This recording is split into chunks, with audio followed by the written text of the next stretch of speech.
सरस्वती जी और उनकी बहू रश्मि के बीच एक दिन बहस छिड़ जाती है।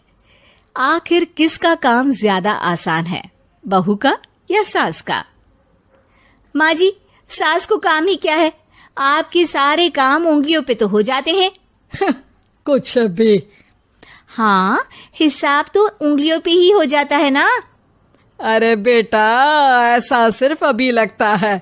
जो मुझे करना पड़ता है ना, वो तुझे करना पड़े तो समझ आएगा कि असली काम का पहाड़ कैसा होता है।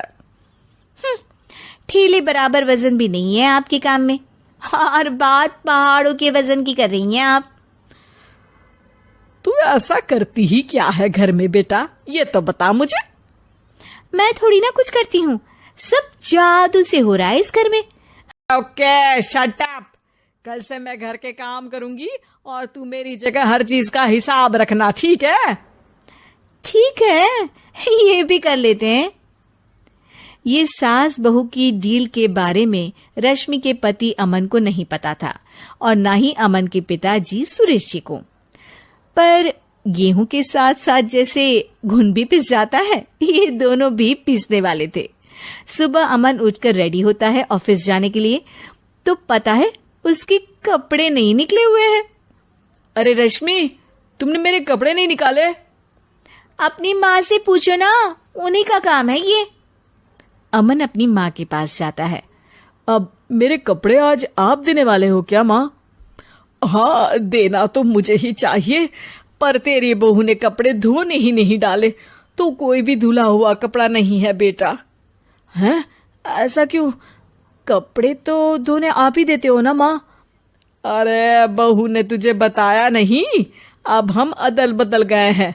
मैं अब बहू और तेरी बीवी सास। अमन परेशान हो गया। वो बिना इस्त्री के कपड़े पहनकर ऑफिस चला गया। सरस्वती जी अपने घुटने के दर्द के कारण झुककर घर साफ नहीं कर पा रही थी और ना ही खाना बनाना याद रख पाई। उधर रश्मि पहले ही दिन घर की चाबी घुमा चुकी थी और 300 रुपए का हिसाब अलग नहीं मिल रहा था। पर दोनों का ही घमंड कैलाश पर्वत से भी बड़ा था और दोनों ही खेमे एक दूसरे की बात मानने को बिल्कुल तैयार नहीं थे। शाम को जब सुरेश जी और अमन खाना खाने बैठते हैं तो सरस्वती जी उनके सामने गाजर और पपीते लाकर रख देती हैं। अरे माँ, ये क्या है? ख्याली पुलाव के साथ सलाद। माँ जी खाना बनाना भूल गई लगता है। अरे एक एक चमन्नी का हिसाब है मेरे पास, खाना बनाना कैसे भूल जाऊंगी? ये तो मैंने पढ़ा था कि फल फ्रूट खाने से सेहत अच्छी रहती है, इसीलिए ये ले, एक फल खा ले। रात को सुरेश जी और अमन अपनी मीटिंग बिठाते हैं अकेले में। बाबूजी, इनकी लड़ाई के कारण ना हमें ठीक से खाना मिल रहा है, उल्टा घर के सारे काम रुक गए हैं। हाँ बेटा, 2 भैंसों की लड़ाई में बेचारे खेत के पौधों का भी नुकसान हो रहा है। पर पापा, क्या बताऊं आपको, मैंने माँ को इस महीने की 2 तारीख को बिजली के बिल के पैसे दिए थे। आज बिल भरने के लिए मांगने गया तो पता चला कि रश्मि उन पैसों से गैस सिलेंडर ले आई। अच्छा, तो सिलेंडर के पैसों का क्या हुआ? अब सिलेंडर के तो कोई पैसे नहीं थे बाबूजी, हमारे घर पर गैस की पाइपलाइन लगी है ना।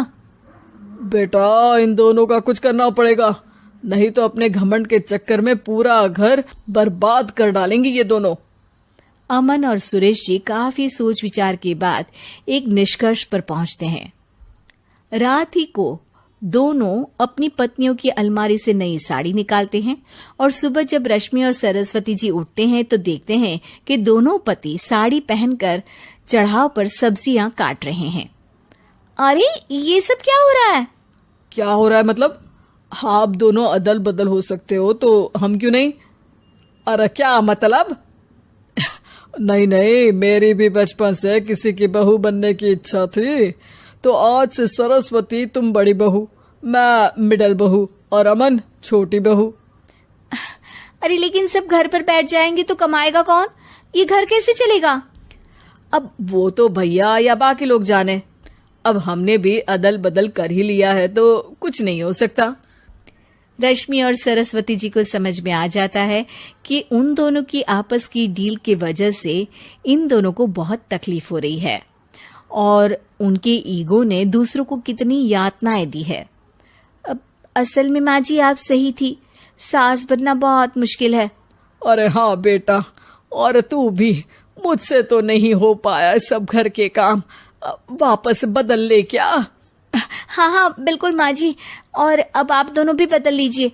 कोई आ गया तो आप दोनों को देखकर क्या सोचेगा? अच्छा है, आप दोनों के समझ में ये बात तो आई। मैं फटाक से कपड़े बदल लेता हूँ।